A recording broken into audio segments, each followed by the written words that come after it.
Happy Monday, everyone. I hope you've had a great week. I hope you're here to enjoy some 10-minute art tips today, Monday art tips. I want to talk to you about the difference between good vision and good seeing. And a lot of people talk about selective hearing. Well, little do we realize that we actually have selective vision as well.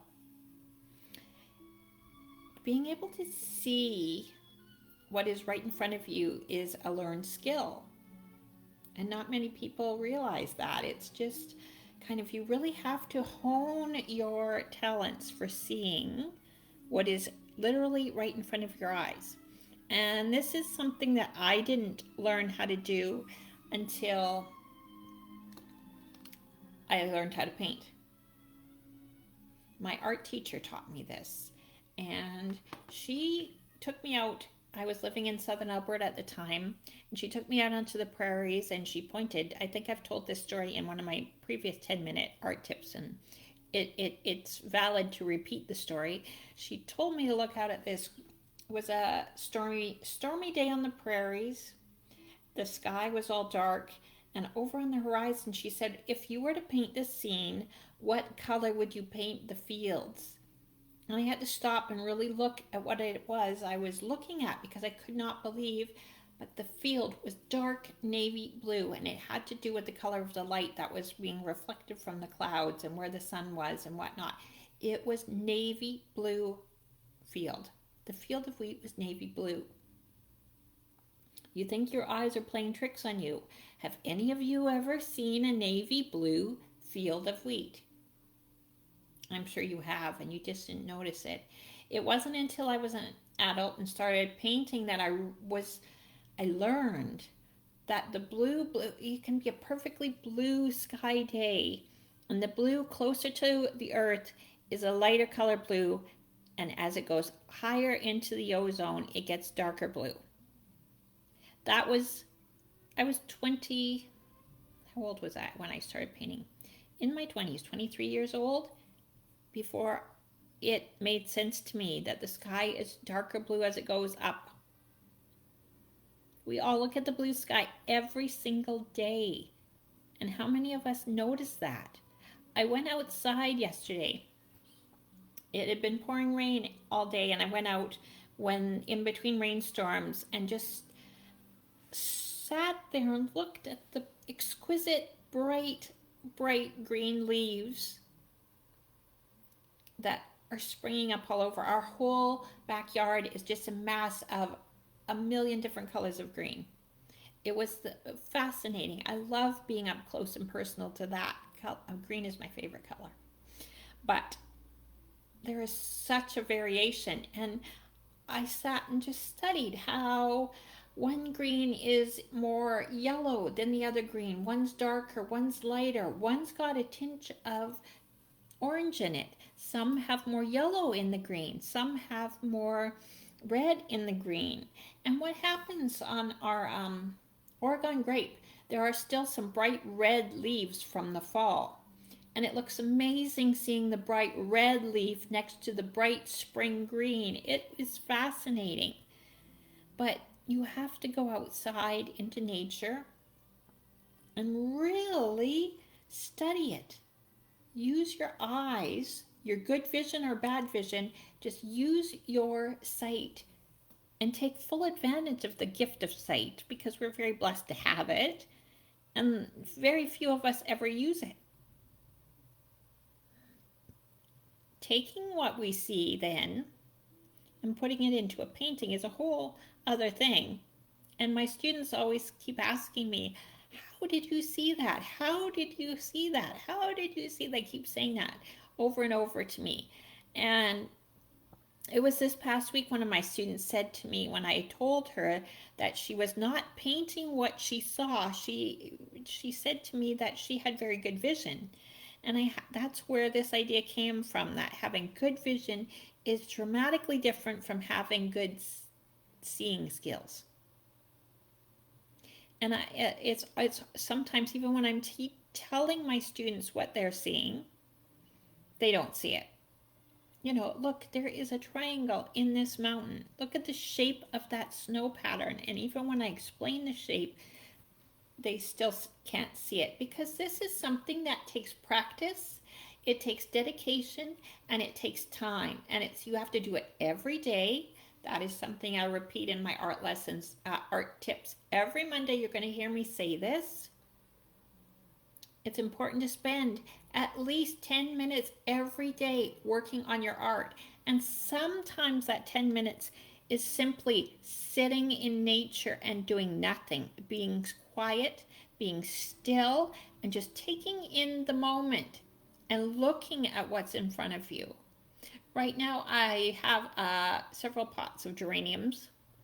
They're not red yet, they're green, and I am just looking at the stalk of the geranium, the leaves of the geranium, where the light hits. Some parts are almost a white green, some are yellow green, some are dark green. And then I've got a smaller geranium, which is a different variation, which kind of has purple in the leaf. Like, it is fascinating if you just take the time to look. Now, it is a skill, a learned skill, to see what is directly in front of you. And there's a really good book, and I looked up the author. The book is called How to Think Like Leonardo, and it is by the author named Michael Geib. I don't know how to pronounce it. His last name is Geib, and it is really good because the book helps you to get those grooves flowing in your brain, and he offers you a lot of techniques and suggestions as to how to open up that side of your brain. It is the other side of your brain.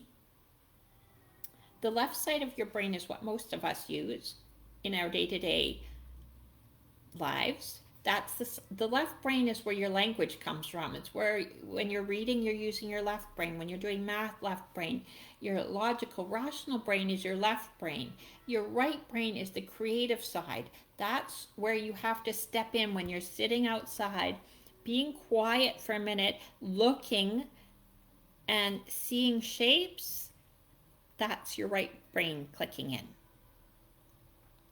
You have to get used to using that right brain. So this book, Think Like Leonardo, is a good one for that. It gives you all sorts of tricks and tips on how to get that side going. And you have to activate it. You have to practice it. You have to use it or lose it. So make sure you do those 10 minutes a day, sketching, drawing, looking, studying, being quiet, painting, whatever it is, minimum 10 minutes a day. And there's another book that I'm going to post in the comments or in the description, and it's called Following in the Footsteps of the Group of Seven. It is by Sue and Jim Waddington. I've actually written a book review on it. I will post a link to the book review in the descriptions here after I finish this. I forgot to do that. And it is a really good book because they post a photograph of the actual scene that the group of seven were looking at, the painters were looking at, and then they posted the painting right next to it. This is valuable because it will show you what they saw, or at least help you to see what they saw. You are looking at the actual scene and then looking at their painting. You can see how they picked out certain aspects from the landscape and decided to put that in their painting. When you are painting a scene, you can't put every single thing in a painting. You're not painting a photograph, you're painting a painting. So a valuable book to, kind of give us an inner side as to what they saw and how they interpreted it using their right brain. Very good book as well. And just remember too that it is also a personality thing. So don't be too hard on yourself if you can't see the way I see. I've been at this for a lot of years, and I've also been kind of an introvert. I've been kind of a quiet type of person. I'm a reader. I like being on my own. I like sitting in nature. It's something I've done all my life. And if this is a new kind of thing for you, just take it slow, take it easy, and don't be hard on yourself.